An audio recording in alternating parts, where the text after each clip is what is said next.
ಕರ್ನಾಟಕ ರಾಜ್ಯ ಗ್ರಾಮೀಣ ಜೀವನೋಪಾಯ ಪ್ರವರ್ತನಾ ಸಂಘದಲ್ಲಿ ಖಾಲಿರುವಂಥ ವಿವಿಧ ಹುದ್ದೆಗಳಿಗೆ ಅರ್ಜಿಯನ್ನು ಕರೆದಿದ್ದಾರೆ. ಹಾಗಾದರೆ ಎಷ್ಟು ಹುದ್ದೆಗಳಿಗೆ ಅರ್ಜಿಯನ್ನು ಕರೆದಿದ್ದಾರೆ, ಎಜುಕೇಷನ್ ಏನಾಗಿರಬೇಕು, ವಯೋಮಿತಿ ಏನು, ಅಪ್ಲೈ ಮಾಡೋದಿಗೆ ಸಂಪೂರ್ಣ ಮಾಹಿತಿಯನ್ನು ನಿಮಗೆ ತಿಳಿಸ್ಕೊಡ್ತೀನಿ. ವಿಡಿಯೋ ಸ್ಕಿಪ್ ಮಾಡ್ದಂಗೆ ಪೂರ್ತಿ ವಿಡಿಯೋವನ್ನು ನೋಡಿ.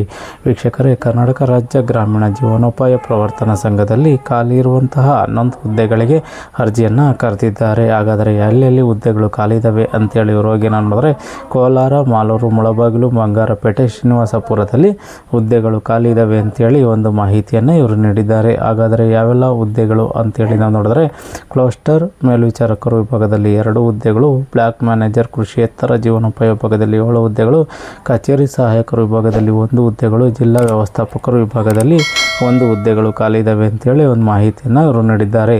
ಹಾಗಾದರೆ ಈ ಒಂದು ಹುದ್ದೆಗಳಿಗೆ ಎಜುಕೇಷನ್ ಏನಾಗಿರಬೇಕು ಅಂತೇಳಿ ನಾವು ನೋಡಿದರೆ ಕ್ಲಸ್ಟರ್ ಮೇಲ್ವಿಚಾರಕರು ಈ ಒಂದು ವಿಭಾಗದಲ್ಲಿ ಪದವಿ ಡಿಗ್ರಿ ಪಾಸ್ ಆಗಿರೋರು ಅರ್ಜಿಯನ್ನು ಸಲ್ಲಿಸಬಹುದಾಗಿರುತ್ತದೆ.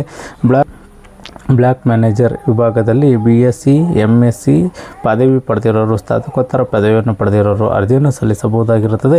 ಕಚೇರಿ ಸಹಾಯಕರು ವಿಭಾಗದಲ್ಲಿ 12ನೇ ತರಗತಿಯನ್ನು ಓದಿರೋರು ಅರ್ಜಿಯನ್ನು ಸಲ್ಲಿಸಬಹುದಾಗಿರುತ್ತದೆ. ಅದೇ ರೀತಿ ಜಿಲ್ಲಾ ವ್ಯವಸ್ಥಾಪಕರು ವಿಭಾಗದಲ್ಲಿ ಸ್ನಾತಕೋತ್ತರ ಪದವಿ MBA MCom ಎಜುಕೇಷನನ್ನು ಮಾಡಿರೋರು ಅರ್ಜಿಯನ್ನು ಸಲ್ಲಿಸಬಹುದಾಗಿರುತ್ತದೆ. ಅದೇ ರೀತಿ ಈ ಒಂದು ಹುದ್ದೆಗಳಿಗೆ ಒಂದು ವಯೋಮಿತಿ ಬಗ್ಗೆ ಸಂಪೂರ್ಣ ಮಾಹಿತಿಯನ್ನು ಇವರು ನೀಡಿಲ್ಲ. ನೀವು ನೋಟಿಫಿಕೇಷನಲ್ಲಿ ಸಂಪೂರ್ಣವಾಗಿ ನೀವು ನೋಡ್ಕೋಬೋದಾಗಿರುತ್ತದೆ.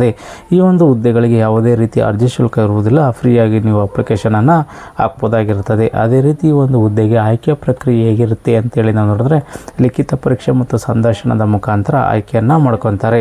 ಈ ಒಂದು ಹುದ್ದೆಗಳಿಗೆ ಅರ್ಜಿ ಸಲ್ಲಿಸಲಿಕ್ಕೆ ಕೊನೆಯ ದಿನಾಂಕ ಯಾವುದು ಅಂತೇಳಿ ನಾವು ನೋಡಿದ್ರೆ 30 ಜನವರಿ 2026 ಕೊನೆಯ ದಿನಾಂಕವಾಗಿರುತ್ತದೆ. ಈ ಒಂದು ಹುದ್ದೆಗಳ ಬಗ್ಗೆ ಹೆಚ್ಚಿನ ಮಾಹಿತಿ ಬೇಕು ಅಂತಂದರೆ ಅಧಿಕೃತ ವೆಬ್ಸೈಟ್ ಆದ KSRLPS.karnataka.gov.in ಈ ಒಂದು ವೆಬ್ಸೈಟ್ಗೆ ಹೋಗಿ ಹೆಚ್ಚಿನ ಮಾಹಿತಿಯನ್ನು ನೀವು ಪಡ್ಕೋಬೋದಾಗಿರುತ್ತದೆ.